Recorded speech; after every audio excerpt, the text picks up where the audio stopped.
اب میں ایک بات آپ سے بتاتا ہوں، غوث پاک کی ایک کرامت جس پر ابھی میں چند دن پہلے سن رہا تھا. کوئی بیچارہ جس کی عقل پر فالج کا اثر ہوا ہے. یہ وہ لوگ ہیں جن کو میرے مصطفیٰ کریم صلی اللہ تعالیٰ علیہ وسلم سے بغض ہے، عداوت ہے، اور دوسرے راستے پر چل پڑے اور اولیاء اکرام کو چن چن کر کے نشانہ بناتے ہیں.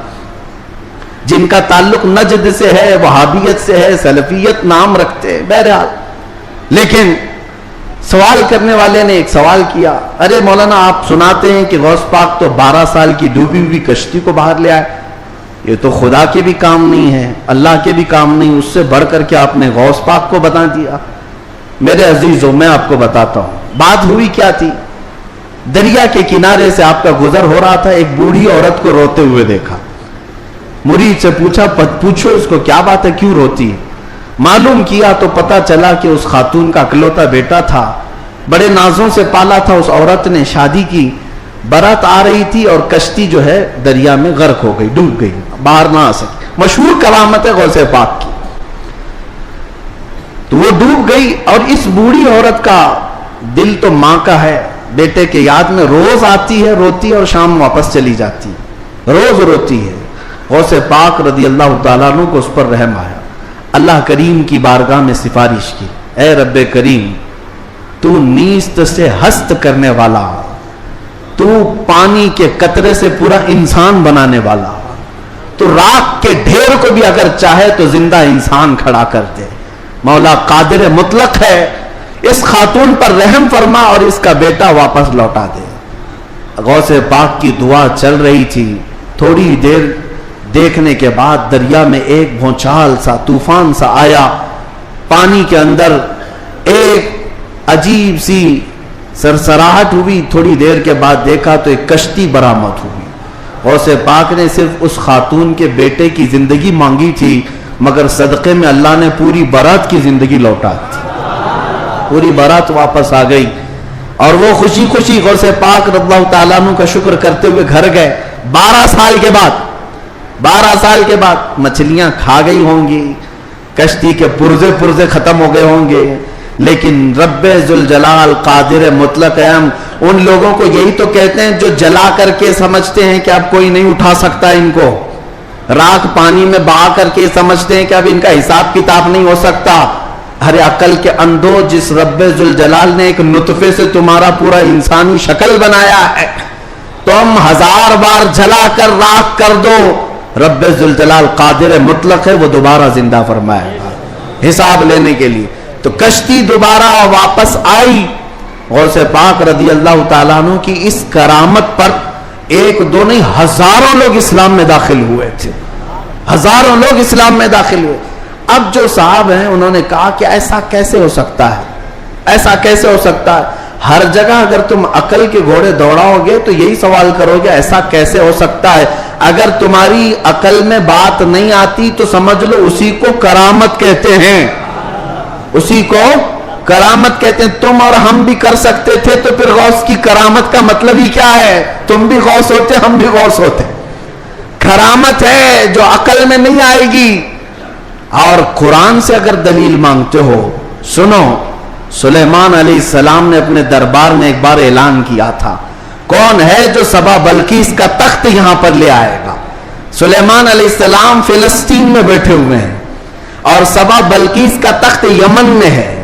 یمن اور فلسطین میں 1000 کلومیٹر سے زیادہ کا فاصلہ ہے. ایک جن کھڑا ہوا، کہا اللہ کے نبی میں لے آتا ہوں. پوچھا کتنی دیر میں؟ کہا میں آپ کی مجلس ختم ہونے سے پہلے وہ لے کر آ جاؤں گا. جنات کی طاقت پر یقین رکھنے والے، جنات کو حاصل کرنے کے لیے عملیات کرنے والے، سنو قرآن کیا کہتا ہے. سلیمان علیہ السلام نے کہا بہت دیر ہو جائے گی، مجلس ختم ہونے تک تم لاؤ گے، مجلس ختم ہونے تک. پھر اللہ کے ایک ولی جو سلیمان علیہ السلام کے امتی تھے، آصف بن برخیہ، کھڑے ہوتے ہیں، کہتے ہیں اے اللہ کے نبی میں لے آؤں گا. پوچھا کتنی دیر میں؟ کہا آپ کی پلک جھپکنے سے پہلے لاؤں گا. آپ کی، یہ قرآن کے الفاظ ہیں، قرآن کے. قال الذي عنده علم من الكتاب انا آتيك به قبل ان يرتد اليك طرفك. اس اس سے پہلے کہ آپ کی آنکھ کی پلک جھپکے اے اللہ کے نبی میں وہ تخت لے آؤں گا. تخت کوئی 4 فٹ کا 5 فٹ کا نہیں, 80 گز لمبا ہے اور اتنا ہی چوڑا ہے, اتنا ہی وزنی ہے, اور 7 دروازوں کے اندر بند کر کے رکھا ہوا ہے. سونے چاندی جواہرات سے جڑا ہوا تخت ہے. اور ایک انسان کہتا ہے, انسان, جنات کی بات نہیں کر رہا, جنات کی بات آئے گی تو آپ سمجھیں گے ان کو بڑی طاقت ہوتی ہے. انسان کی بات کر رہا ہوں. انسان نے کہا سلیمان علیہ السلام کے امتی میں پلک جھپکنے سے پہلے لاؤں گا. یہ صرف اور صرف بات نہیں تھی, حضرت سلیمان علیہ السلام ابھی پلٹ کر ادھر دیکھ رہے تھے, وہ تخت حاضر کر چکے تھے, تخت حاضر کر چکے تھے. اب میں آپ کو یہ بتانا چاہتا ہوں, وہ سلیمان علیہ السلام خود اللہ کے نبی تھے, خود اللہ کے نبی. ارے وہ چاہتے تو خود ہی تخت کو طلب کر لیتے. اس قرآن کے واقعے کا مطلب مجھے یہ سمجھ میں آتا ہے, اللہ کے نبی نے دنیا کو یہ بتانا چاہا جو نبی کے قدموں میں بیٹھتا اس کی طاقت کا یہ ہے.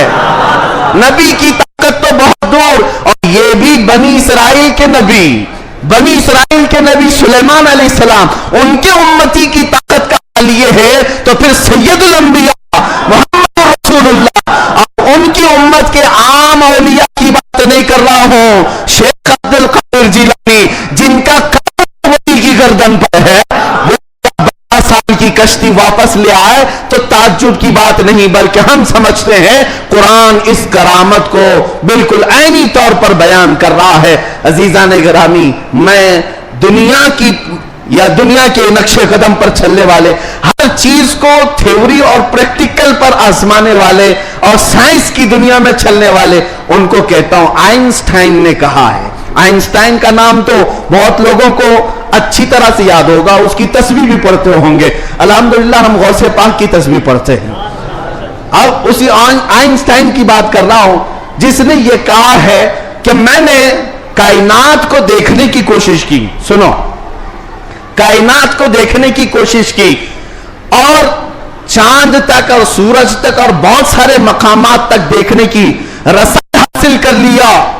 اور اس نے کہا کائنات کا جو کنارہ, ایک کنارہ میں نے دیکھا, اس کے لیے وہ کہتا ہے 2 کروڑ نوری سال لگ جائیں گے.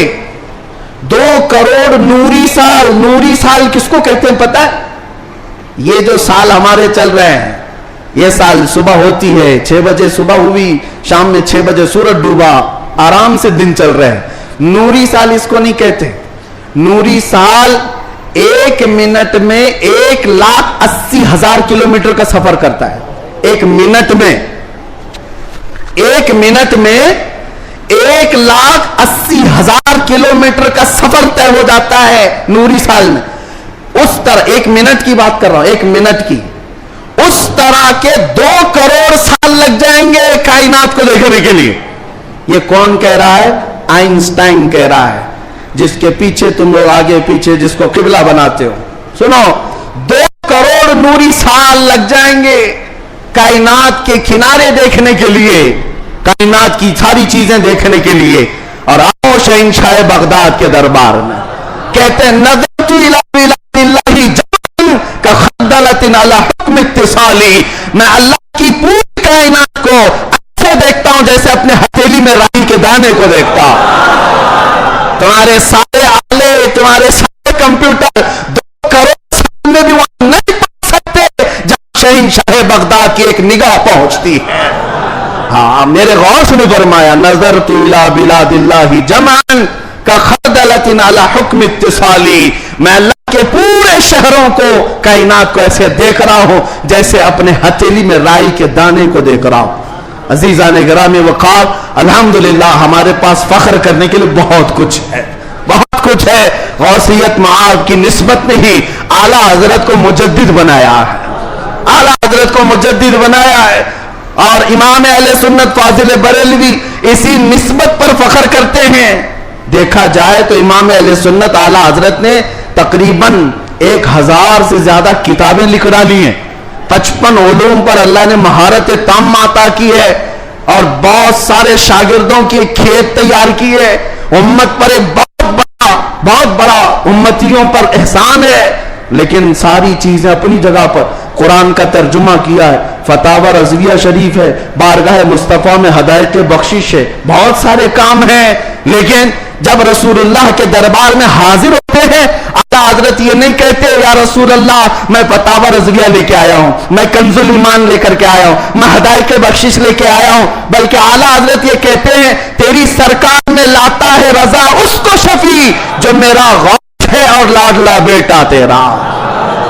نسبت کے لیے بھی بارگاہ مصطفیٰ میں اعلیٰ حضرت نے اگر کسی بات پر فخر کیا ہے تو غوثیت کی نسبت پر فخر کیا ہے۔ یا رسول اللہ تیری سرکار میں لاتا ہے رضا اس کو شفیع جو میرا غوث ہے اور لاڈلا بیٹا تیرا۔ یوٹیوب پر ہمارے چینل سے جڑنے کے لیے احمدی نیٹ ورک آفیشیل کو ابھی سبسکرائب کریں۔